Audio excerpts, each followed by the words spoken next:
So I keep my little 12-foot aluminum fishing boat down here at the lake and just use a electric trolling motor for putting around the lake and doing a little bit of fishing now and again. But the pain is carrying the big heavy battery back up to the workshop. It's about 500 feet up this trail. And so my plan is to build a little solar charging station down here. So that's going to be this next project.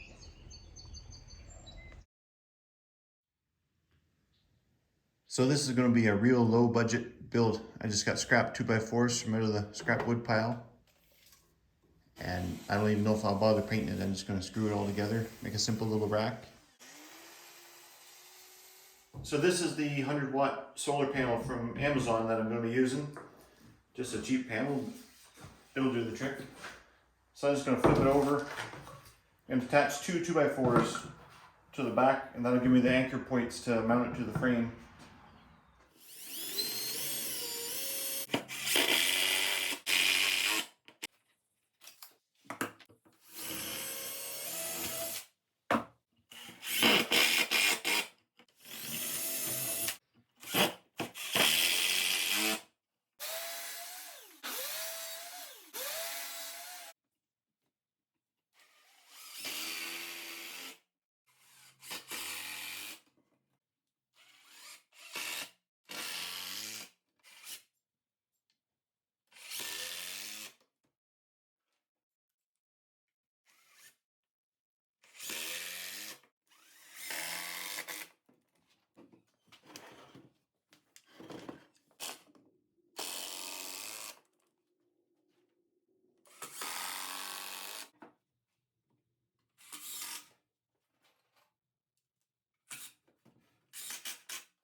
So phase one is done. The wooden rack is all built.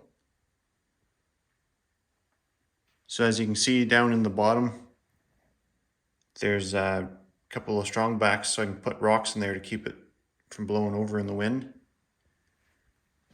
I just eyeballed this angle, but it should work pretty well. It's pretty steep. In the wintertime, it should shed any snow that lands on it. It's pretty robust. I think it'll stand the test of time. So the next step is the wiring. It's the fun part.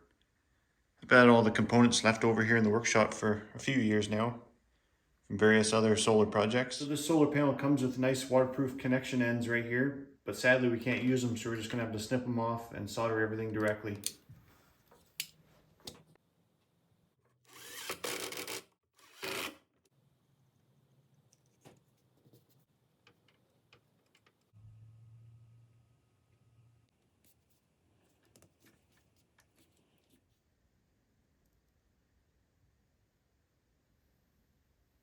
So I have these that are going to finish up at the battery so I can clamp them on.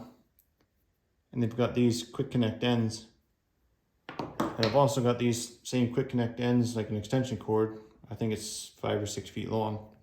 So I want to be able to use that. So I'm going to take the spare clamp end, cut these off, wire this directly to the charge controller, and then I can use these extension cords with this one.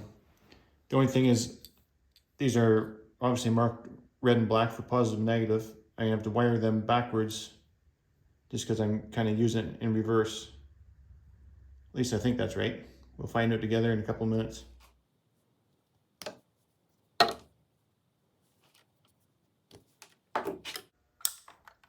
Check this thing out.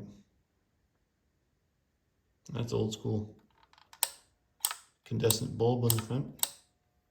They are a little big for this size wire, but took a one-size-fits-all approach.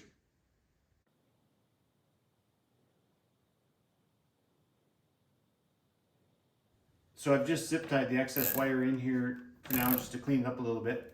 I really should have probably shortened that to save some line loss, but I think it'll be fine for what we're doing. So it finishes off with this quick connection, which allows me to use this extension cord with these quick connect ends. And then I can plug this clamp end in. And that gives me a little bit of flexibility as to where to put the battery. So now I've just got to carry it all down, put it by the lake and get it set up.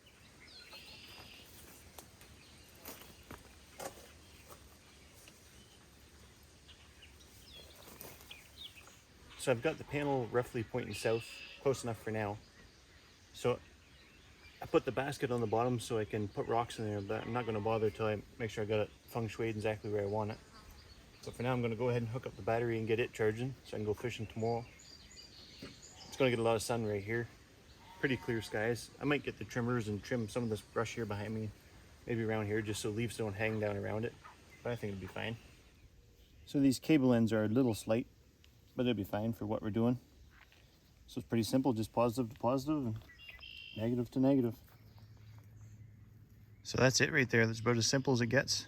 Just a solar panel, a charge controller, and the battery. No other components to break down or go bad.